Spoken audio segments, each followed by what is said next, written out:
गलवान घाटी में हुई हिंसा मामले में दुनिया भर से सच छिपाकर बहादुरी दिखाने का झूठा ड्रामा करने वाला चीन खुद ही एक्सपोज हो गया है। लगातार अलग अलग रिपोर्ट के जरिए पहले ही सच सामने आ चुका है कि गलवान घाटी में हुई हिंसा में जहां 20 भारतीय सैनिक शहीद हुए थे, तो वहीं चीन के 40 से ज्यादा सैनिक मारे गए थे। लेकिन लगातार चीन इस बात से इनकार करता रहा, जिसको लेकर लोगों में गुस्सा देखने को मिल रहा था। लेकिन तानाशाह के आगे सब चुप थे। लेकिन अब चीन के लोगों का गुस्सा 7वें आसमान पर पहुंच गया है। अपने ही देश में घिरे शी जिनपिंग, एक वीडियो से चीन में गुस्सा। दरअसल गलवान घाटी में हुई हिंसा के बाद लगातार चीन अपने सैनिकों के मारे जाने की खबरों को नकारता रहा। लेकिन 8 महीने बाद चीन ने भी ये माना है कि गलवान घाटी में हुई हिंसा में उसके 4 सैनिक मारे गए थे और उसको लेकर बाकायदा चीन ने एक वीडियो जारी किया है।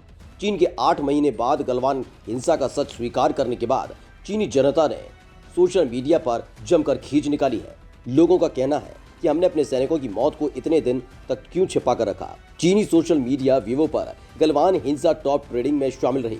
लोग शी जिनपिंग सरकार से इस झड़प की सच्चाई और 4 सैनिकों की मौत का कारण भी पूछ रहे हैं। लगातार लोगों का गुस्सा बढ़ता जा रहा है, जिसको लेकर अब शी जिनपिंग सरकार घिरती नजर आ रही है। जिसके बाद चीनी विदेश मंत्रालय के प्रवक्ता को सामने आना पड़ा और बेफिजूल तर्क देकर शी जिनपिंग सरकार का बचाव करना पड़ रहा है। चीनी विदेश मंत्रालय की प्रवक्ता हुआ चुनयिंग ने कहा कि गलवान घाटी झड़प के बाद चीन ने तनाव को घटाने के लिए संयम बरता था। उसने इसलिए सैनिकों के नाम नहीं बताए ताकि दोनों ही सेनाओं के बीच संबंध खराब ना हो। हुआ ने कहा कि उन्होंने चीनी सेना की ओर से जारी रिपोर्ट को कई बार पढ़ा और बहुत दुखी हैं। एक सैनिक चेन होंगजून की जब मौत हुई उस समय वो पिता बनने वाले थे। वहीं शियाओ सियून ने अपनी गर्लफ्रेंड से शादी करने का सपना देखा था। उन्होंने चीन की संप्रभुता की रक्षा के लिए अपना बलिदान दे दिया। इससे पहले चीन की पीपल्स लिबरेशन आर्मी ने पहली बार आधिकारिक तौर पर यह स्वीकार किया कि पिछले साल पूर्वी लद्दाख के गलवान घाटी में भारत की सेना के साथ हुई झड़प में उसके 4 सैन्य अधिकारियों और जवानों की मौत हुई थी। चीन की सेना के आधिकारिक अखबार पीएलए डेली की खबर के मुताबिक central military commission of China यानी सीएमसी ने उन 4 सैन्य अधिकारियों को और जवानों को याद किया और उन्हें अलग अलग उपाधियों से नवाजा जो काराकोरम पहाड़ियों पर तैनात थे और जून 2020 में गलवान घाटी में भारत के साथ सीमा पर संघर्ष में मारे गए थे।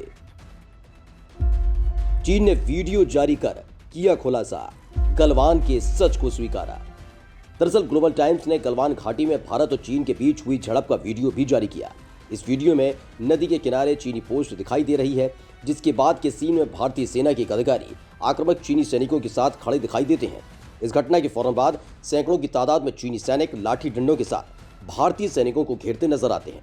इसके बाद के सीन में कई चीनी सैनिक घायल अवस्था में जमीन पर पड़े हुए दिखाई देते हैं। वीडियो के आखिर में गलवान हिंसा में मारे गए चीनी सैनिकों की तस्वीरों को दिखाया गया है। चीन की सेना ने गलवान घाटी में भारतीय जवानों के हाथों मारे गए सैनिकों को श्रद्धांजलि दी और एक वीडियो भी जारी किया। चीन ने मारे गए 4 सैनिकों के नाम भी बताए। ये हैं चेन होंगजून, चेन शियांगरुंग, शियाओ सिवान, वांग झूरान। चीनी सेना ने कहा कि इन सैनिकों ने राष्ट्रीय संप्रभुता और अपनी जमीन की रक्षा करते हुए जान दे दी। मारे गए चीनी सैनिकों में एक बटालियन कमांडर और 3 सैनिक थे। संघर्ष के दौरान चीनी सेना का रेजिमेंटल कमांडर गंभीर रूप से घायल हो गया था।